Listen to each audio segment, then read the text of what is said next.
Hello US, நான் IS ரெசிபிலேருந்து Banu Shankar பேசுகிறேன். இன்னைக்கு வந்து இந்த முட்டைக்கோஸை வச்சு ஒரு மோர்கூட்டு பண்ணுறேன். அதை உங்கள் கூட ஷேர் பண்ணிக்கிறேன்.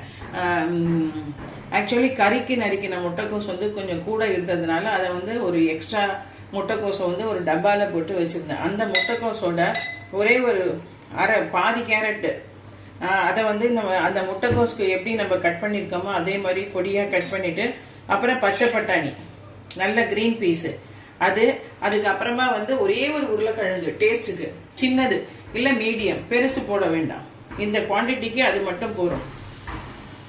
அது எல்லாத்தையும் போட்டு வெறும் உப்பு போட்டு நல்ல குக்கரில் பழவா ஒரு 5-6 சிட்டி விட்டு வேக விட்டு வச்சிருக்கோம். ரொம்ப ஈஸி இந்த கூட்டு, ரொம்ப நன்னாவும் இருக்கும், அவியல் மாதிரி இருக்கும் பார்க்கறதுக்கு டேஸ்ட்டு. அதுக்கப்புறமா இதை சப்பாத்திக்கு பூரிக்கெல்லாம் கூட தொட்டுக்கலாம். சாத்துல போட்டு பசஞ்சு சாப்பிடலாம், பப்படம் பொரிச்சு வச்சுன்னு சாப்பிடலாம், அப்பளம் சுட்டு வச்சு சாப்பிடலாம். வெத்த குழம்புக்கும் ரொம்ப நல்லா இருக்கும். இதை நல்லா குழவா வேக விட்டு இதை வச்சிருக்கேன், இதை பாருங்க. அதுக்கப்புறமா இதுக்கு என்ன அரைச்சு விடணும்னா வெறும் பச்சை மிளகாய், தேங்காய், 2 அரிசி மாவு சேர்றதுக்காக வேண்டி.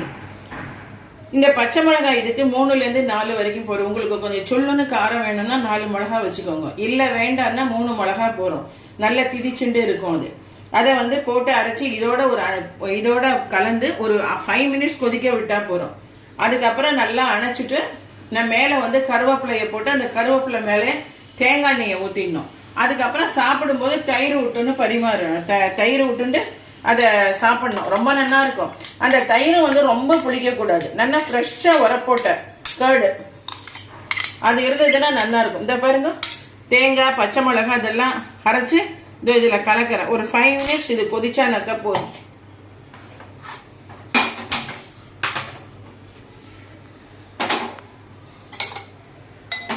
ஒரு 5 நிமிஷம் இது கொதிக்கணும்.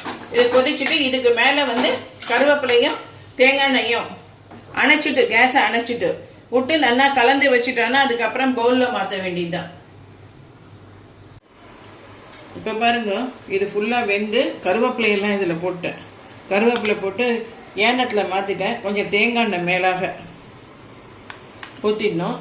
அதுக்கப்புறமா வந்து கொஞ்சம் தயிர். இது வந்து நல்லா ஃப்ரெஷ் கர்டு, புளிப்பே இருக்காது. அந்த மாதிரி எனக்கு புளிப்பு இருந்தால் ஜாஸ்தி பிடிக்காது. இந்த அவ்வளோதான்.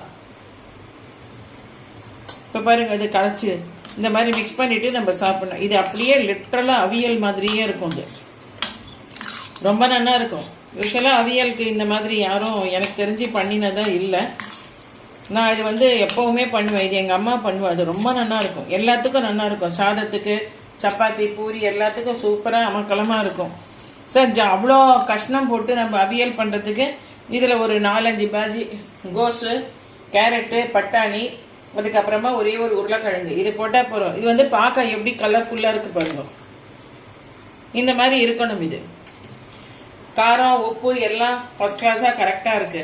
நீங்களும் ட்ரை பண்ணி பாருங்க. ட்ரை பண்ணி பார்த்துட்டு கமெண்ட்ஸ் பாக்ஸில் உங்களோட கமெண்ட்ஸை கொடுங்க. கமெண்ட்ஸை கொடுத்துட்டு அதுக்கப்புறமா மறுபடியும் இன்னொரு எபிசோட்ல உங்களை வந்து கூடிய சீக்கிரம் பார்க்குறேன். பெல் பட்டன் ப்ரெஸ் பண்ணலன்னா பெல் பட்டனை ப்ரெஸ் பண்ணி சப்ஸ்கிரைப் பண்ணிக்கோங்க. அதுவரை உங்களிடமிருந்து விடைபெறுவது IS recipe Banu Shankar. Bye by.